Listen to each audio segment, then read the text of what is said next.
Life can be unpredictable and events occur many times out of personal control, sometimes demanding immediate attention of experts to deal with. The case of Maiduguri floods readily comes to mind. You sleep and wake up without heavy rainfall and your house is flooded. It is the same for those who retire to bed safely only to be disturbed by unwanted visitors, if you know what I mean. And as much as we don't pray for it, a deteriorating health condition is undesirable and can create unwanted anxiety that only medical experts can allay. So many cases like these have become a part of our lives and we must always be prepared. But we all know that the best way to handle all forms of emergencies is through a coordinated measure, often deployed by either states or the federal government. It is great to know you are tuned in to Dateline 360 today, and we will be looking at emergency response in Nigeria. How well is it working and where there is need for improvement? I am Omotola Omojola and I'll be back with you in a bit.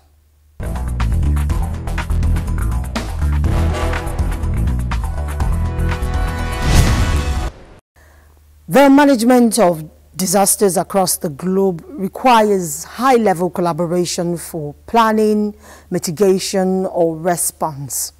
Depending on the magnitude, it often requires the deployment of heavy-duty equipment for effective evacuation, rescue, and recovery. Nigeria is among many countries in Africa battling to live above board in mitigation strategies.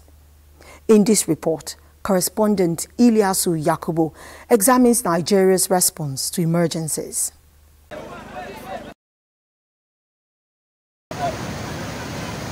The management of disasters in Nigeria, ranging from floods, windstorm, fire, building collapse, as well as rainstorms, has been a Herculean task confronting disaster managers in the country. This is largely due to overwhelming nature of such disasters. Before the 2012 flood disaster that ravaged most parts of the country, disaster management in Nigeria substantially focused on provision of palliatives rather than evolving mitigation strategies to minimize casualty figures and destruction of property. The lessons learned during the 2012 flood disaster prompted the renewed strategies in managing the trend. The introduction of disaster risk reduction mechanisms by the United Nations General Assembly in 2015 to focus more on disaster risk reduction and prevention gave rise to this new approach to disaster management.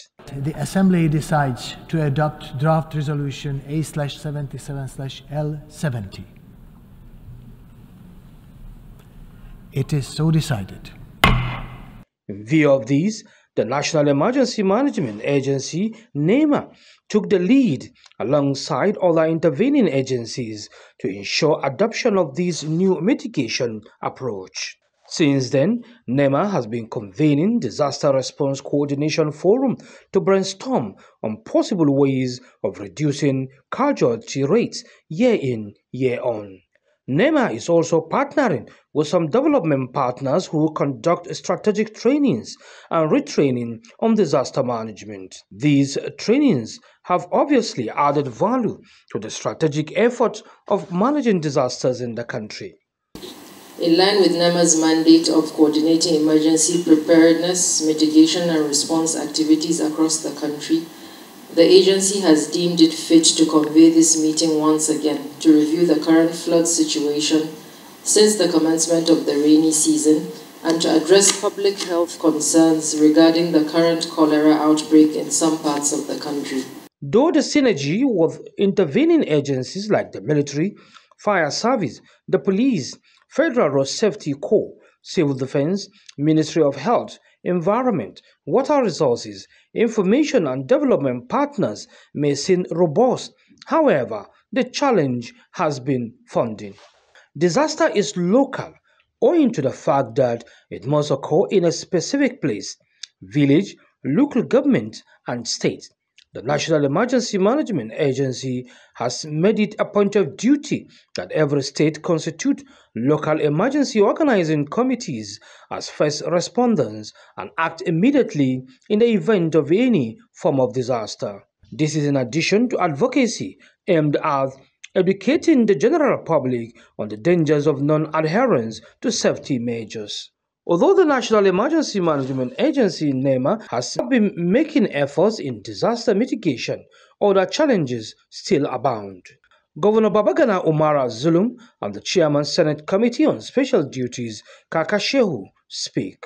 It's overwhelming, and therefore I'm also pleading on behalf of the National Emergency Management Agency to the federal government in order to provide additional support for them so that they can carry out their functions diligently.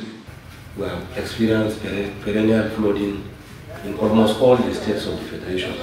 So I want to use this medium on behalf of the Senate Committee on Special Duties to appeal to Mr. President to fund NEMA so that NEMA would be alive to its responsibilities. Experts say unless the federal government initiates better ways of mitigating disasters through procurement of world-class equipment and construction of dams in states neighboring the East African countries which release water from their dams whenever it overflows its banks. For Dateline 360, Ilyasu Yakubu. Thanks, Ilyasu, for your perspectives to the discourse. Now let's zero in on some sectors where emergency response can be necessary. Amidst rising cases of public health emergencies such as the mpox and other re-emerging diseases like cholera and Lassa fever, nationwide preparedness and coordination responses and surveillance is imperative. This, health correspondent Oluseyi Adeagbo asserts, have been strengthened to break the chain of transmission even at the country's point of entries. While Nigeria's emergency response protocols might have made some progress, he reports that there are still several challenges that affect their overall effectiveness in addressing health crisis. Nigeria has always had its share of health crises, from the spike of diphtheria cases to outbreaks of Lassa fever, cholera, and more recently the return of mpox, which has been declared a public health emergency. It's enough to keep our health experts constantly on their toes. Emergency response to these diseases outbreak in Nigeria has often been widely praised due to swift action, public health coordination, international support, and building on lessons learned, but still with gaps in healthcare infrastructure like inadequate testing, insufficient protective equipment for health workers, and challenges in contact tracing. The Nigeria Center for Disease Control and Prevention, NCDC, a national public health institute with the mandate to lead the prevention, preparedness, detection and response to infectious disease outbreaks and public health emergencies, is armed with robust surveillance and early warning systems to drive a proactive public health system that safeguards the health of all citizens. Nigeria has always intensified surveillance. I've told you that since 2017 we have continuously reported confirmed cases. Luckily, we've been in touch with very many African countries before now, and so it will be important for us to, enhance surveillance. We're doing that also with the Port Health Service to be able to screen persons on our land borders. From coordination, we have been able to bring up partners and stakeholders together using one net approach.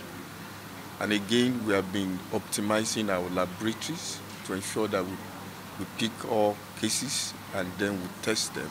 Of course, we have been providing resources to the state in terms of sampling materials and then others commodity to support response. The present efforts of the nation's health leadership through the NCDC platform is working to expand molecular laboratories across the country to help the country stay ahead of any potential disease outbreak, especially those that cross borders.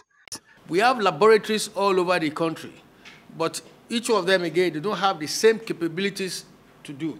We have many cases that do PCR detection.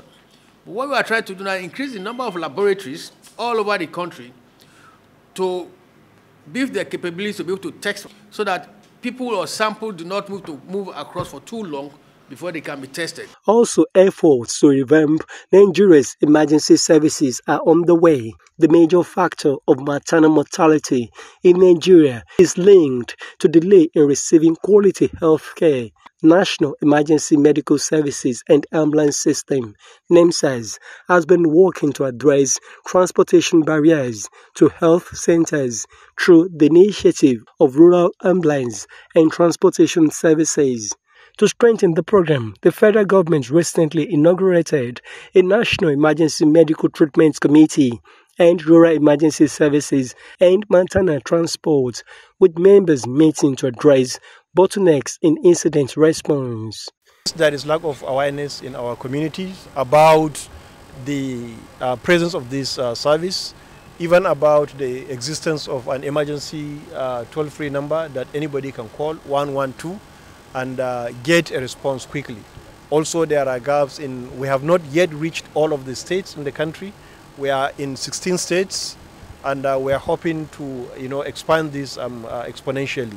Engage these challenges and see that we build a very strong and resilient national emergency medical treatment system through the NEMSAS to see that every life is saved. And in this process, we are going to strengthen our referral systems as very well. The bottom line for us here is that these new initiatives would help to stem the tide of Nigerians who die because of late health intervention. More heartwarming is the optimism from health experts that challenges hindering their effectiveness and adaptability are surmountable.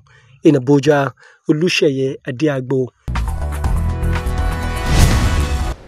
Some say learning is fun, but as a mom, I see how demanding it can be for my child. That's why I ensure he starts every day with a cup of Bonvita. Bonvita, prepare them to win every day. The police is often the first port of call for security emergencies in civil societies. As we all know, response can only be effective when it is on time and well coordinated.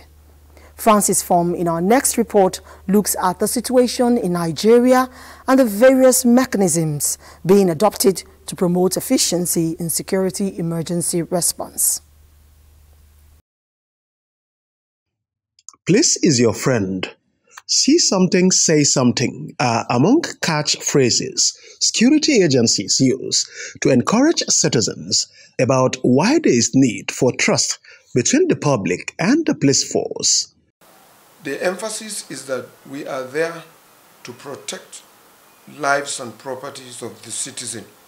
We work for the citizen, and that's why we must be very careful that our duty is to ensure the safety of the people and their properties. How is that working, particularly in emergency situation? Well, from my experience and from what is on ground, no police officer would refuse to respond to distress call. But sometimes there are gaps. The gaps are that areas that have not been known, that is prone to crime, suddenly become a place where incidences are happening. And when the calls are met, it depends on the availability of mobility. Sometimes the policemen have taken most of the vehicles, like the patrol vehicles, to some other places. And so you now have to call them from a distance. But as it is, the response for the Nigerian police sometimes is slow because you have to wait for those equipment like the logistics. Even when the men are there, the men need some, logistic to go. To ensure effective response in emergency situations, the Nigeria Police Force says it has taken major steps to bolster its capacity to respond swiftly to emergency situations. The force asserts that it has implemented new communication technology through the use of electronic apps and centralized communication hub linked to the Nigeria Police Force National Command and Control Center. In case of any incident, like robbery, rape, even accidents, you can easily swipe on the app. In 5 seconds of swiping, it will get to Command and Control Center of the police, including headquarters. Most of the state command has the app running already. Get familiar with the police in your locality. Get familiar with your DPO and all the patrolmen. They are going to be useful to you. Make use of these lines to help. These are the things we are bound to experience. Distress calls, response to distress calls, very, very critical. And this we will continue to do. But we need more advocacy. We need more public enlightenment. The ability of the police force to foster strategic partnership with other emergency services, such as the Federal Road Safety Corps and Federal Fire Services, enhances coordination in crisis situations. The deployment of Rapid Response Unit, Force spokesperson says, is bringing results in faster police action during emergencies. Additionally, the force says its rapid response vehicles are equipped with state-of-the-art tracking systems and are strategically stationed in high-risk areas to ensure swift deployment. Tall claims can only be confirmed by those who have directly benefited from the deployments. Here are the views of some citizens. I've had several causes of calling for an emergency with police, and the response has been a very poor response. We all are in Nigeria here. When you look at the Nigerian police sectors, you know that we don't have enough personnel in Nigerian police. If we give them what they need, like most cases when you call them, it's either their vehicle is faulty or there's no fuel.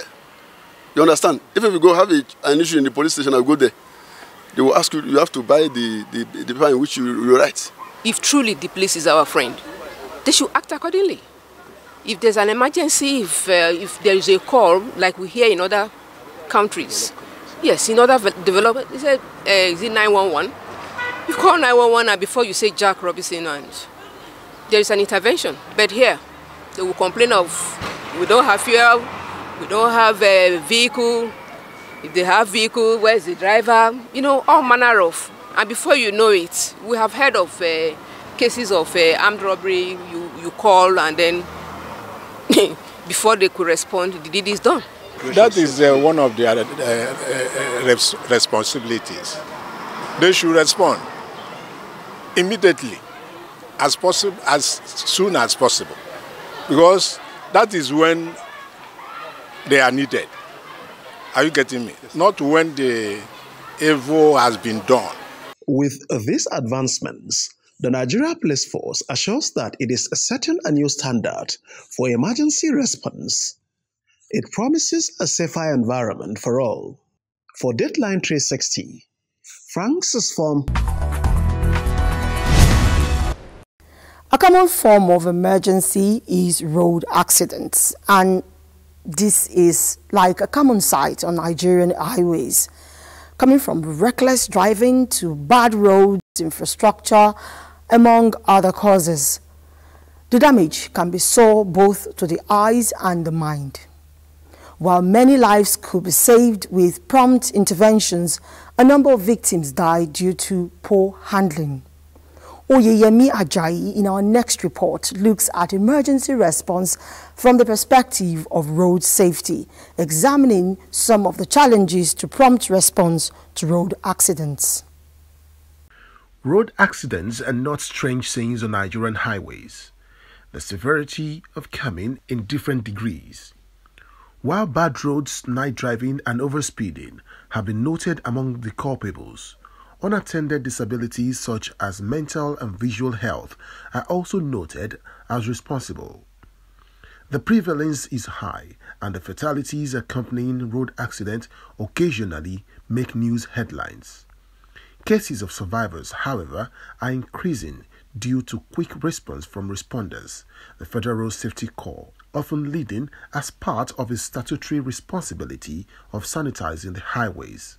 According to the Federal Road Safety Corps statistics, it was revealed that 15.5% reduction of deaths were recorded during the first quarter of 2023. This is due to the quick response of emergency of the Corps and officers, and this has actually brought an increase to road crash survivors. As the narrative changes positively, the of the rescued is increasing and replacing fatalities.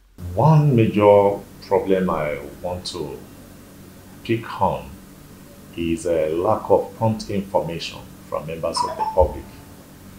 The narratives we have seen in the recent time, or even in the past, is a situation where virtually either told those that ought to be sympathizers have become cameramen. Officers the Federal Road Safety Corps says are on their toes, even in the rural areas, owing to the establishment of units and posts in all 774 local government areas. That remote area that you think is remote, we have artisans there. And that artisan you see by the roadside that is an organizer, is selling something by the roadside, has been trained by Federal Road Safety Corps. One, trained on how to apply, just little first aid, give first aid attention to victims. And secondly, they were also empowered to have some answers, that's minor phone that could be used to call the free toll center. That's a call 122. So that in case there's any crash, before FRSC get to the scene, an attention is already being given out to the victims. And while that one is being done, information is also passed to Federal Road Safety Corps, either the closest command or the call center. The need for Nigeria to develop a more efficient synergy between and amongst emergency responders, hospitals and victims have been advocated to create a seamless communication system, build efficiency and reduce delays to emergency response. We had this series of collaboration with the management of various hospitals and with the support of federal government or governments, in short, that when victims are brought to hospitals, they should be attended to first. And we also have the support of some NGOs who naturally supports in paying the first line of treatment for crash victims before they were able to communicate members of their family. So far, I think in line with the United Nations 5 pillars, that's number 5, which is the post-crash response time as care, is really working out. Emergency response begins with being cautious drivers and road users. The imperative for coordination among emergency response officers is also noted as necessary to ensure a swift process. Accident eyewitnesses are also urged to make themselves useful and join the rescue team rather than obstruct responders from doing their jobs. Oyeyemi Ajayi, reporting for Dateline 360.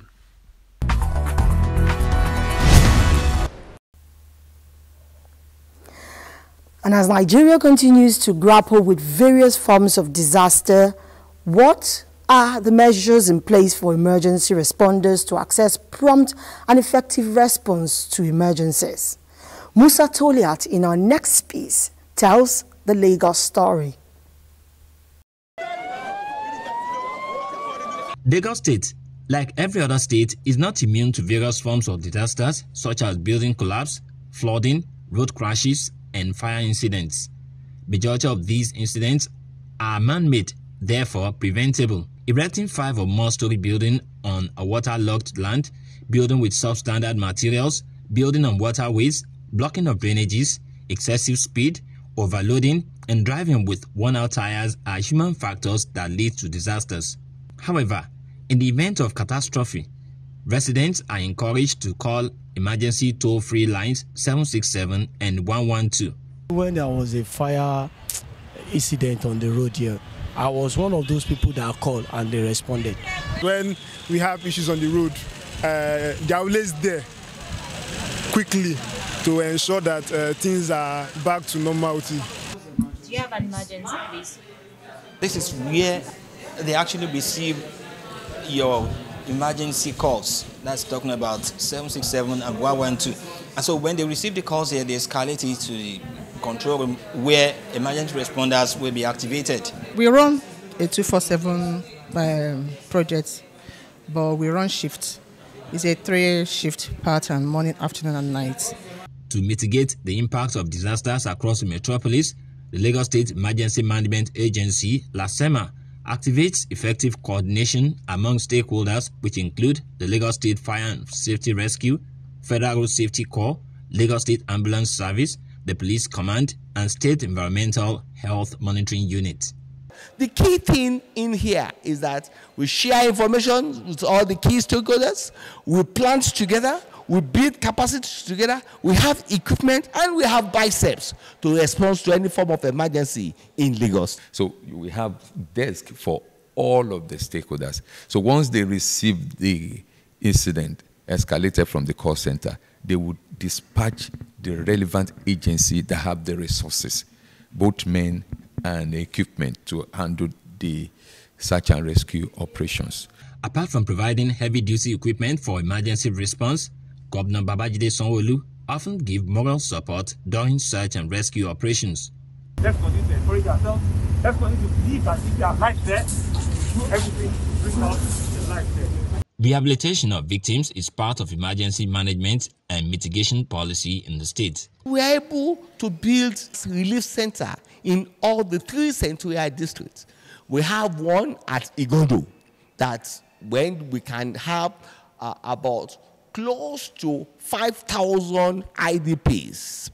We have one at Agbowa, and the one at Agbowa can take close to 3,000 IDPs. Now, the state now donated another relief center at Agbowa, which we call it Agbowa Phase 2. And that one can accommodate close to 10,000 IDPs.